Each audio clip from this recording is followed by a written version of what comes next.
Welcome to Let Me Fix This. Enjoy the video. In this video, I will show how to make a burrito de asada.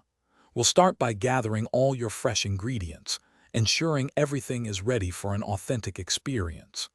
The key to a great burrito begins with perfectly marinated carne asada, so let's get that soaking for at least 2 hours.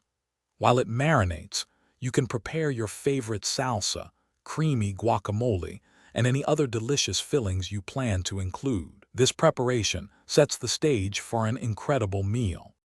Now, let's cook that beautiful carne asada. You'll want to grill or pan-sear the marinated steak over high heat to get a fantastic crust. Cook it for about 3 to 5 minutes on each side for a delicious medium rare, ensuring it stays tender and juicy. Once cooked, it's crucial to let the meat rest for 5 minutes. This allows the juices to redistribute, making it incredibly flavorful when you slice it against the grain. With your carne asada ready, it's time for the exciting part: assembly. First, warm a large 10-inch flour tortilla until it's nice and pliable.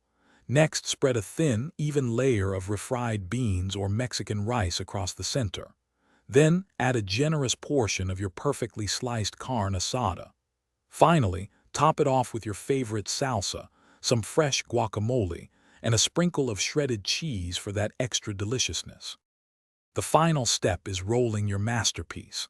First, fold in the 2 sides of the tortilla, then roll it tightly from the bottom upwards, ensuring all those delicious fillings are securely enclosed.